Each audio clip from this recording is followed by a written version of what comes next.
नमस्कार साथियों। आज जो हमारे साथ जो मेहमान हैं वो किसी परिचय के मोहताज नहीं है इस क्षेत्र में, जिनके लिए बनती हैं चार लाइनें। पैरों से अब नहीं, अब हौसलों से और मेहनत से चलना होगा। जी जान लगा देंगे, हमने ठान ली, मंजिल को पाना होगा। आज जो हमारे साथ है भारतीय किसान संघ के चित्तौड़ प्रांत के प्रमुख राजेंद्र सहकर्ता जो राजेंद्र जी शर्मा साहब से काफ़ी दिवंगत समय से ये चीज़ों को लेकर हमसे ये चर्चा हो रही थी कि किसानों को समस्या को लेकर ये समय समय पर सरकार को ज्ञापन देना, प्रशासन को ज्ञापन देना और किसानों की जायज़ मांग को लेकर सरकार पर हर समय अपने आप को लेकर ये चीज़ें उनको सूचना के माध्यम से हो, चाहे उनको ज्ञापन के माध्यम से हो, चाहे सचिवालय का घेराव को लेकर ये खुद अपने आप में एक उन्होंने ये चीज़ें की है। ये बेसिकली आते हैं केकड़ी विधानसभा क्षेत्र से, लेकिन इनके पास जो जिम्मेदारी है उस जिम्मेदारी को ये निर्वाह करते हुए अपने समुचे मतलब राजस्थान के उन किसानों की ये आवाज़ बनकर उभर रहे हैं समय के साथ। बहुत बहुत स्वागत है आपका राजेंद्र जी हमारे साथ। बहुत बहुत स्वागत है आपका भी, हमारे को आपके चैनल पे बुलाया, आपका आभार। राजेंद्र जी ने अभी कुछ समय पूर्व में ही प्रदेश व्यापी एक आंदोलन किया किसानों को लेकर। किसानों की क्या मांग थी जिसको लेकर आपने ये चीज़ें आंदोलन के तौर पे किसानों को, सरकार को ये चीज़ें आपने बताई? राजस्थान के किसान बहुत पीड़ित है। किसानों के आंदोलन हमने हर तहसील पे ज्ञापन दिए, फिर जिले पे ज्ञापन दिए माननीय मुख्यमंत्री महोदय को। उन्होंने हमारे सकारात्मक समाधान नहीं करने की वजह से हमने फिर अल्टीमेटम दिया कि हम 16 मई को विधानसभा का घेराव करेंगे। इस निमित्त हम जयपुर 16 मई को पूरे राजस्थान के कोने कोने से किसान एकत्रित हुए और वहाँ जयपुर गए और विधानसभा का घेराव करने के निमित्त वहाँ पहुँचे और फिर वहाँ पुलिस प्रशासन ने समझाइश करके हमारा ज्ञापन माननीय मंत्री महोदय के समक्ष, सचिवालय अफसरों के समक्ष उसकी वार्ता हुई और हमारे समाधान के लिए वो पत्रक गया हमारा सकारात्मक बात सकारात्मक। और आपको जो ये चीज़ें आश्वासन दिया गया है कि किसानों की मांग जल्द ही मान ली जाएगी। किस मांग को लेकर आपने ये चीज़ें आपने कैबिनेट मंत्री प्रताप सिंह खाचरियावास को ये चीज़ें आपने बताई और कैसा आपको ये समाधान दिया? कुछ किसानों को इसकी भी जानकारी होनी चाहिए। किसानों की 40 सूत्री मांगे हैं, उसका पत्रक है। किसानों का लाभकारी मूल्य मिले, किसानों को निर्बाध 8 घंटे की घोषणा कर रखी है राज्य सरकार ने। अगर बिजली किसानों के 8 घंटे तक नहीं आती है, कट कट के आती है, तो निर्बाध बिजली मिले। और कृषि आदान अनुदान किसानों को समय पर मिलना चाहिए। गत बार खरीफ फसल 2022 की घोषणा होने के बावजूद आज तक किसानों के कृषि आदान उनके खाते में नहीं पहुंचा है, जबकि फसल बुआई का लगभग 15 दिन रह गए हैं। वो पैसा आएगा तो किसानों के उनके फसल अगली फसल में काम आएगा।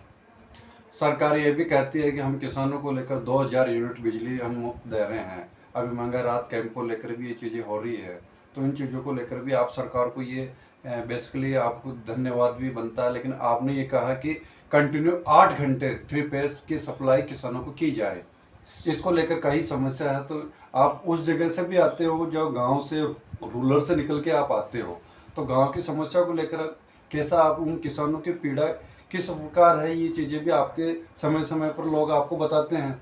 तो उन चीज़ों को भी लेकर आप इन चीज़ों को बताएं कि आपको 2000 यूनिट बिजली मिलने के बाद भी आप सरकार की इन महत्वपूर्ण योजनाओं से आप संतुष्ट क्यों नहीं हो? हर आदमी के 2000 यूनिट खर्च नहीं हो सकती बिजली, फिर भी अगर सरकार ने इस सुविधा दी है तो हम सरकार का स्वागत करते हैं और उनको धन्यवाद देते हैं।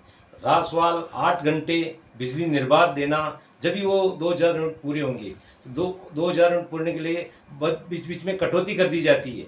कटौती करने से किसान के खेत में जब पानी पहुंचना चाहिए वहाँ पानी नहीं पहुंचता है, रुक जाता है। इसलिए व्यवधान आता है। इसलिए अगर देनी है तो उसको निर्बाध जितनी बिजली दी उद्योगों को दी जाती है, उसी तरह किसानों को भी लगातार बिजली देनी चाहिए, ताकि किसान आत्मनिर्भर बनेगा तो देश आत्मनिर्भर बनेगा। रही बात दूसरी, आपने कहा कि हम ट्रांसपोर्टेशन को लेकर भी हम किसानों के जो माल ढुलाई करने वाले जो संसाधनों को है कि वो भी टोल मुक्त हो। इन चीज़ों को लेकर भी सरकार का जो रवैया रहा, वो जो आश्वासन रहा, उसको लेकर भी आपको कितना कुछ लगता है कि अगर ये ट्रांसपोर्टेशन मतलब टोल नाका से ये अगर माफ हो जाता है, जैसे उसका खाद बीज वगैरह ये सब चीज़ें जिनकी बड़ी बड़ी गाड़ियाँ आती है, तो उनको लेकर भी किसानों को एक राहत सा मिलेगा। देखिए, किसानों के ट्रैक्टर का टोल नहीं लगता है, मगर किसानों का माल पिकअप में भी जाता है, गाड़ी में भी जाता है, ट्रक में भी जाता है, कमर्शियल वाहन खाद में। कमर्शियल वाहनों में भी आता है, और उस पर जीएसटी भी लगती है, टैक्स भी लगता है। तो हमारी इस पत्र में मांग है कि ये सारी टैक्स, बीज में टैक्स लगता है, ये सारे टैक्स खत्म होए, ताकि किसान को सस्ता बीज मिले, सस्ता, तो वो अपनी आत्मनिर्भर बनेगा और सस्ता बीज बोएगा तो और शुद्ध बीज मिलेगा। किसानों का भी लेकर पानी की भी समस्या रही, जैसे आपने कहा कि हम बिसलुपुर बांध से ये सिंचाई वगैरह ये चीज़ें को भी लेकर करते हैं, लेकिन जब बिसलुपुर बांध का अनुबंध हुआ या जो कुछ चीज़ें प्रायोजित बनी है तो वो एक पेयजल के माध्यम से ये चीज़ें बनी हैं। आपको कहाँ लगता है कि सरकार को कुछ ऐसी योजनाएं बनानी चाहिए जिसको किसानों को, जैसे ड्रिप सिस्टम हुआ वगैरह हुआ, तो कम पानी की में अच्छी चीज़ें हुई। आपको कई चीज़ें ग्राम सेवकों के माध्यम से भी ये जानकारी मिल रही है, वो भी बार बार कैंप लगा के ये चीज़ें बोल रहे हैं कि हम कम चीज़ों पे, कम पानी पे, कम व्यवसाय बोला हुई चीज़ें बर्बाद नहीं हो। तो इन चीज़ों को लेकर भी किसान, भारतीय किसान संघ का कोई ऐसा कुछ चीज़ों को लेकर भी है कि जो पानी समय पर किसानों को कैसे मिले, मतलब एक आपकी क्या सोच है? भारतीय किसान संघ की मांग है कि जहाँ पानी अनावश्यक है, नदियाँ पानी बह रहा है, उस पानी को मोड़ के जहाँ खाली तालाब है वहाँ भरा जाए और नदियों को जोड़ा जाए, तो ताकि हर खेत को यदि पानी मिलेगा तो किसान बहुत आत्मनिर्भर बनेगा। और जहाँ हमारे इस क्षेत्र में बिसलपुर बांध है, तो वो पीने के लिए अजमेर के लिए योजना बनी थी, जयपुर भी जा रहा है, कोई बात नहीं जाए, मगर पीने के साथ में जो आसपास के किसान हैं उनको सिंचाई के लिए लिफ्ट के द्वारा दिया जाना चाहिए, ताकि वो किसान अपनी उपज को बढ़ा सके और उसका लाभकारी मूल्य मिल सके। किसानों को कर्ज को लेकर ये सबसे बड़ी समस्या है। अभी हालांकि कुछ आदेश भी पूर्व में हमने भी ये सूचना के माध्यम से देखा कि किसानों को ज़मीनें कुर्क की जा रही है, जैसे उसमें लोन वगैरह दी जा रही है। तो सरकारें अभी भी ये कहती है कि हम किसानों को हम बिना ब्याज के हम ऋण दे रहे हैं वगैरह, वो दे रहे हैं। तो उन चीज़ों को ये क्यों, क्या, कैसे, क्यों हो रहा है ये चीज़ें, मतलब ये चीज़ों पे भी एक विस्तार से आपकी क्या टिप्पणी रहती है?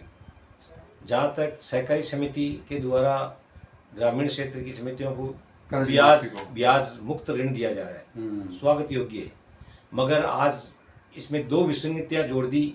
सहकार जीवन सुरक्षा बीमा और 60 साल के ऊपर वाले किसान के 3 गुना प्रीमियम अधिक जोड़ी जाती है, तो उसका हिसाब लगाया जाता है, तो वो 7% ब्याज पड़ जाता है। तो वो प्रीमियम कम करनी चाहिए और उसको सरकार को भी आर्थिक भार उसका वहन करना चाहिए। और सहकार दुर्घटना बीमा जो 10 लाख रुपए का था वो भी कम कर दिया गया, उसकी प्रीमियम भी बढ़ा दी गई। खरीफ की फसल को लेकर आपने जो ये चीजें अभी आंदोलन किया, मजदूर किसान कौन बनाता हिंदुस्तान, भारत का मजदूर किसान, कि उनका मुआवजा उनको जल्द मिले। अगर खरीफ का मुआवजा ऐसे, अगर किसानों को ये फसल बर्बाद हो गई तो उनको मुआवजा क्यों नहीं मिल पाया, किस कारण से ये नहीं मिल पाया, किस प्रशासन की ये हेर फेर माने, तो उनके कारण ये चीज़ें नहीं हो पाई। आज गिरदावरी को हम करते हैं तो किसान के मूंग वगैरह ये सब चीज़ें बहुत रखी है, तो आज वो पेंडिंग क्यों है कार्य? भारत सरकार की गाइडलाइन में ये 33% से यदि फसल कम खराब होती है तो उसके आदान अनुदान और फसल खराबा का पैसा मुआवजा दिया मिलेगा, जाता है। मगर उसकी भी पारदर्शिता से उसका गणना नहीं होती है। और फिर भी जिस क्षेत्र में किसी तरह की गणना होती है उसका पैसा तुरंत उसको महीने, 2 महीने में, 6 महीने मिलना चाहिए। मगर आज वो फसल खरीफ 2022 की फसल और खरीफ 2023 आ गई, 1 साल होने जा रहा है, उसके बावजूद भी पैसा नहीं मिलना चाहिए। तो हम मांग करते हैं इस चैनल के माध्यम से कि किसानों को उसका तुरंत पैसा मिले, उनके खाते में जाए और वो पैसा अपना उपयोग कर सके किसान। आपने जिक्र किया था कि पूर्व चिकित्सा मंत्री डॉक्टर रघु शर्मा को भी आपने ये ज्ञापन दिया और उनसे आपने उससे बात हुई कि ये लेकर आप जल्द से जल्द हमें गिरदावरी करके ही किसानों को जल्दी जल्दी मुआवजा। आपको क्या लगता है कि इन चीज़ों को लेकर सरकार और प्रशासन का जो तालमेल है उसको लेकर जल्द से जल्द किसानों को न्याय मिलेगा?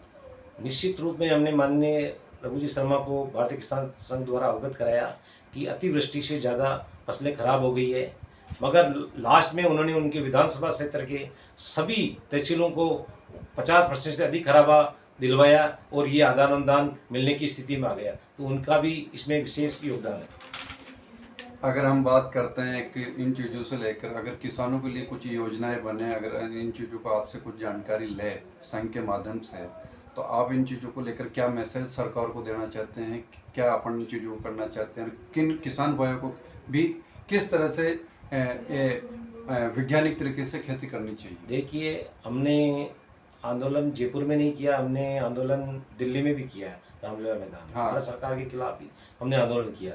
हमारा मकसद है जिस तरह चाहे जो मजबूरी हो हमारी मांगे पूरी करो, ये हम नहीं कहते। हम कहते हैं देश के भंडार भरेंगे लेकिन कीमत पूरी लेंगे। तो हमने भारत सरकार को भी चेता दिया है कि भाई किसान के जन कल्याणकारी है और आज सारी चीज़ें किसानों की जो समस्या है उसका समाधान होना चाहिए। सरकार के भी 2 स्लोगन है, जय जवान जय किसान। अगर किसान ही जय है तो इन चीज़ों को लेकर भी सरकार कहीं बाध्य बनती है क्या, और सरकार को कहीं ऐसी महत्वपूर्ण योजनाएं जो सरकार किसानों के लिए चला रखी है, उन जैसे ड्रिप हो, सिंचाई हो वगैरह, इन चीज़ों पे सब्सिडी देना हो, इन चीज़ों को लेकर कई चीज़ें हुई, तो ऐसे किसान भी जो लाभान्वित किसान हैं उनको लेकर भी क्या मतलब एक आपको ऐसा कुछ लगता है कि किसानों को नई टेक्नोलॉजी से अपन को फसल का बुआई वगैरह वो करनी चाहिए, जिसको लेकर आप समय समय पर अगर कैंप के माध्यम से ये जानकारी देता, आपके पास जो सैकड़ों हजारों की तादाद में किसान हैं उन लेकर किसानों को लेकर भी कुछ मोटिवेट ऐसे किसान हैं जो उन किसानों को आके वो किसान समझाए कि हम किस प्रकार ये फसल हमें पैदा करनी चाहिए। देखिए, किसान का उत्थान होगा तो राष्ट्र का उत्थान होगा, ये सारा लिखा हुआ है। तो किसान यदि मजबूत होगा तो देश मजबूत होगा। आज कोविड के अंदर सारी फैक्ट्रियां सारे धंधे बंद हो गए थे, मगर किसान खेत पे काम करते हुए उसकी फसल की पैदावार में किसी तरह की कमी नहीं लाए और देश को आत्मनिर्भर बनाया। वो किसी को भूखे नहीं मरने दिया, रात दिन उसने कोरोना में भी काम करते रहे। तो हम चाहते हैं कि अच्छा बीज मिले, अच्छा खाद मिले और सस्ता मिले। तो किसान की यदि सरकार सोचेगी तो किसान भी इस सरकार की सोचेगा। और हम भारतीय किसान संघ अखिल भारतीय आंदोलन कर रखा है कि जैविक खेती करना। आज रसायन खेती से पूरा देश, पूरा पानी पूरा दूषित हो चुका है। तो हम अपने किसानों को, हमारे कार्यकर्ता जैविक खेती कर रहे हैं, तो गाय के गोबर से, गौमूत्र से उसकी दवाइयाँ और उसका उपयोग हो जाता है और वो खेती भी धीरे धीरे अच्छी होती है। हमारे झालावाड़ जिले के मानपुरा गांव में पूरा गांव जैविक करता है, उनका वेबसाइट बनी हुई है, उनका माल विदेश तक बिकता है। तो हम इस चैनल के माध्यम से आज कहना चाहता हूं कि रसायन खेती के अलावा जैविक खेती का उपयोग करें, खुद को खाने जितनी सब्जियां भावे और अब जैविक उत्पादन पैदा करे, उसको खाए और अपने मित्रों को खिलाए। और सरकार उस पर जैविक खेती करने वाले को प्रोत्साहित करे और अनुदान दे। सुनना आप सरकार को है, किसानों ने रखी अपनी मांग। ऐसे ही सक्सेस से हम आप को आगे भी हम रूबरू कराते रहेंगे। बने रहे आप हमारे साथ। नमस्कार।